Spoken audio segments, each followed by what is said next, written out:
खुलुमबाय बड'लेण्ड बुब्लि स्टुडिअ दं आं राकेश रामसियारि बड'लेण्ड बुब्लि नायबाय थाखाय नोंथांमोनखौ साबायखर बर' हारिनि माहारियारि आफाद दुलाराय बर' फरायसा आफादनि मावख' सावनाय आरो मावख'खौ बुफाय बुसि खालामनाय खौरांखौ आथिखालाव गोबां खोनानो मोनसै आरो नुनो मोनसै थांनाय समाव थामहिनबा बावैसो सिगाङाव दिगियाजुलि दखरा दुलाराय बर' फरायसा आफादनि जे मावख' बे मावख'खौ बुफाय बुसि खालामनायखौ नोंथांमोना ससियेल मिडियानि गेजेरजों नुनो मोन्दोंमोन बे एखे जाथायखौनो चिरां जिल्लानि बेन्दोंआव थानाय रुनिकाटा थानानि बेन्दोंआव थाइखा जरा होननाय मोनसे बाजाराव जाय बाजाराव लोखि फुजा जादों बे लक्ष्मी फुजा जानाय जायगायाव मोनसे आयेन बेरेखा जुवा खेला होदोंमोन आरो बे जुवा खेला होनायाव बे जुवादारिफोरा सासे सुबुंखौ पुलिसनि इनफर्मार होनानै बिथांखौ हुमखि होदों आरो दुलाराय बर' फरायसा आफादनि जे मावख' बे मावख'खौ सावना होगोन होननानै बुंदों बे समाव बड'लेण्ड बुब्लिनि गेजेरजों नोंथांमोननो बे जाथायखौ फोरमायनि रुनिकाटा पुलिस थानानि सिङाव थानाय थाइखाजरा बाजाराव लक्ष्मी फुजाखौ लोब्बा लानानै मेला खुंदोंमोन बे सोलिफुबाय थानाय मेलायाव पुलिस बिफाननि मानसिफोरा थांनानै बन्द खालामनो थिनहैदोंमोन आरो माखासे गेलेग्रा आगजुफोरखौबो बुफाय बुसि खालामदोंमोन होनना फोरमायदों बे जाथायखौ लानानै साबासो समाज बेरेखा खामानि मावग्राफोरा हरिचरन बसुमतारी बिथांखौ पुलिसनि खौरां दैग्रा होनना गाग्लोबदों आरो लोगोसे दुलाराय बर' फरायसा आफादनि मावख' सावनोबो हुमखि होलांदों होनना फोरमायदों हरिचरन बसुमतारीया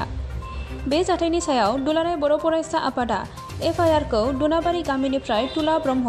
थाइखाजरा गामिनिफ्राय प्रदीप ब्रह्म फादगिरि चक्रमणि बसुमतारी नयनथ नार्जारी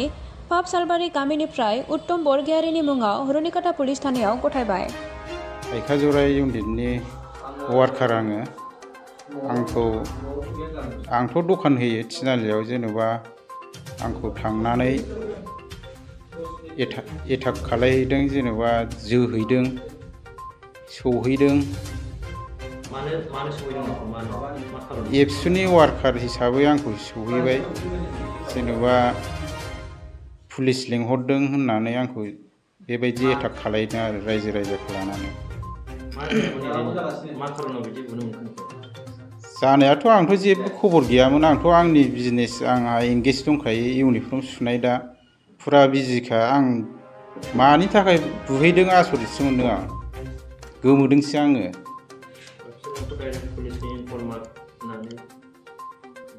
खोन्थाहरदों पुलिसनो एरनानै हरदों बेफोरबायदि टारगेट खालायनानै आंखौ एटाक खालायदों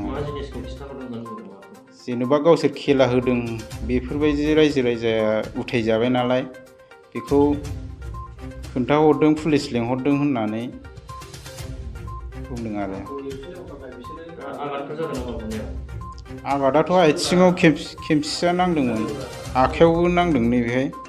एसे बुदों मोदोमावबो नांदों आरो आथिङावबो खेमसिया हाबदों सिङाव बिसोरो आंखौ बुनायजों लोगोसे अफिसखौबो सावनो नागिरदों आरो निख' होनो होननाय बायदिबो होनलांदों आरो एबसुनि मानसिफोरखौ एबसु अफिसखौ सावनो होनदों आरो बिसोर औ आरो बिसोरनि नामखौबो आं खोन्थानो हायो मिथिनो हायो बिसोरनि नामानो जाहैबाय दन्दा होनो सासे थाइखाजरा गोलैयो बियो दन्दा ओमफ्राय थुला ओमफ्राय मेन्दाय ओमफ्राय सासेया उत्तमाबो रुनिकाटा गोलैयो सालबारि गोलैयो बेना बिसोर दखान होयो साहा दखान होयो बियो बिसोरथ' बाजार सिङाव थायो सानैया साथामा उत्तम थुला ओमफ्राय फकर बुहुत थिनालि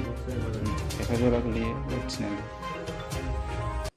बाक्सा जिल्लानि सिङाव थानाय बासबारि रेन्ज बेकि जंगल उड्स रिजर्ट मानास नेशनेल पार्क बे समायना रिजर्टआव नोंथांमोना बर'नि ट्रेडिशनेल फुड्स गोथाव अमा बेदर सावनाय एवनाय लकेल दाउ बेदर बोरमा बेदर बायदि बायदिफोरखौ मोनजानायजों लोगोसे बाहेरायाव थानो थाखाय फेननि सुबिदा दङ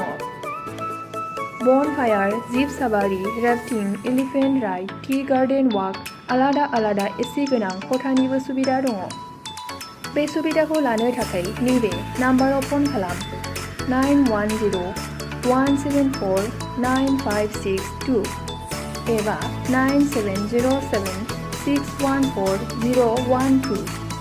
आरो 986 483 2734।